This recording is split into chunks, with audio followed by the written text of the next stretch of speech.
मेरे प्यारे देशवासियों, मन की बात में अब एक ऐसे विषय की बात जिसे सुनकर आपका मन प्रफुल्लित भी होगा और आपको प्रेरणा भी मिलेगी। बीते दिनों हमारे ओलंपिक गोल्ड मेडल विजेता नीरज चोपड़ा फिर से सुर्खियों में छाए रहे।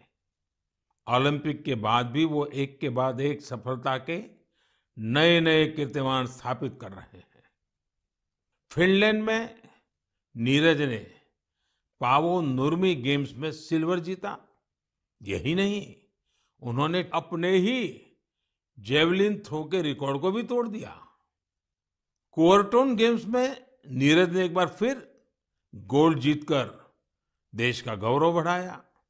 ये गोल्ड उन्होंने ऐसे हालातों में जीता जब वहां का मौसम भी बहुत खराब था। यही हौसला आज के युवा की पहचान है। स्टार्टअप से लेकर स्पोर्ट्स वर्ल्ड तक भारत के युवा नए नए रिकॉर्ड बना रहे हैं।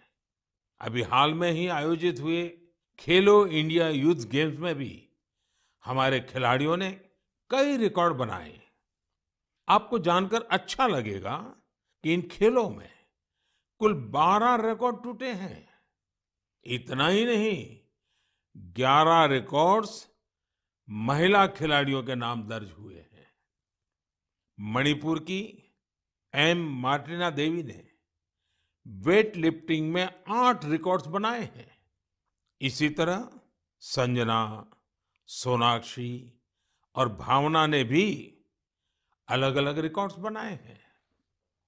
अपनी मेहनत से इन खिलाड़ियों ने बता दिया है कि आने वाले समय में अंतर्राष्ट्रीय खेलों में भारत की साख कितनी बढ़ने वाली है। मैं इन सभी खिलाड़ियों को बधाई भी देता हूं और भविष्य के लिए शुभकामनाएं भी देता हूं। साथियों, खेलो इंडिया यूथ गेम्स की एक और खास बात रही है।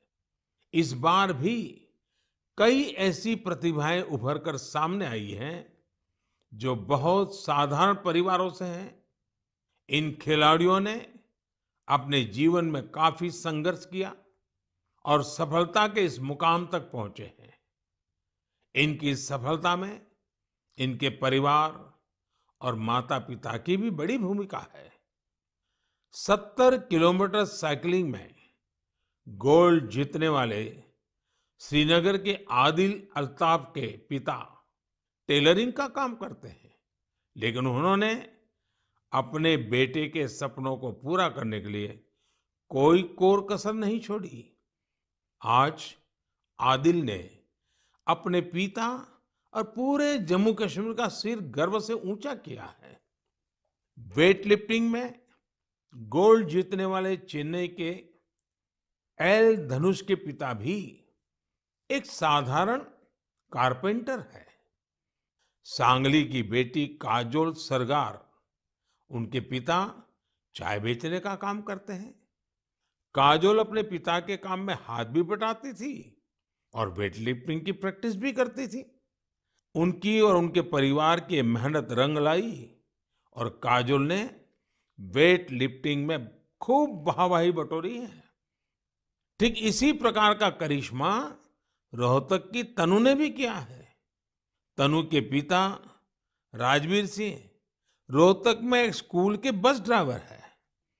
तनु ने कुश्ती में स्वर्ण पदक जीतकर अपना और अपने परिवार का, अपने पापा का सपना सच करके दिखाया है।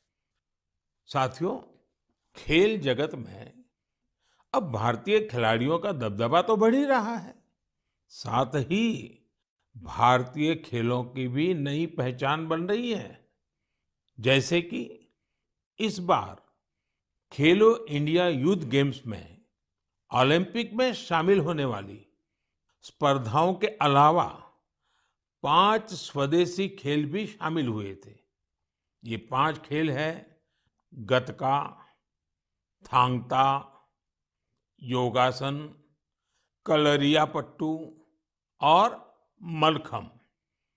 साथियों, भारत में एक ऐसे खेल का अंतर्राष्ट्रीय टूर्नामेंट होने जा रहा है जिस खेल का जन्म सदियों पहले हमारे ही देश में हुआ था, भारत में हुआ था। ये आयोजन है 28 जुलाई से शुरू हो रहे शतरंज ओलंपियाड का।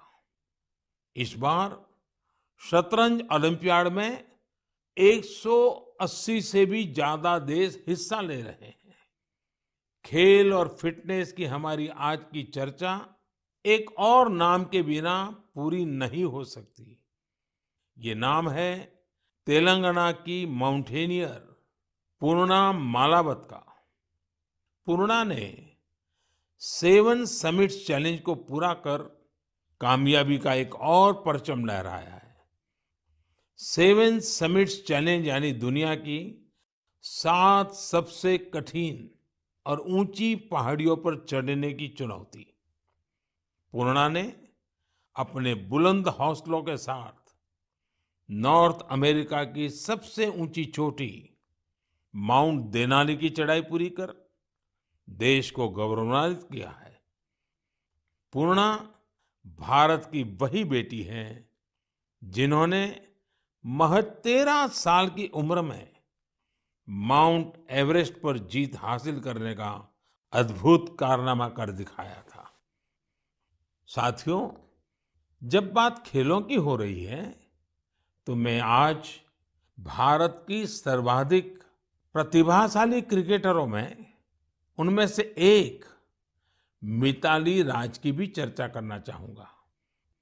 उन्होंने इसी महीने क्रिकेट से संन्यास की घोषणा की है, जिसने कई खेल प्रेमियों को भावुक कर दिया है।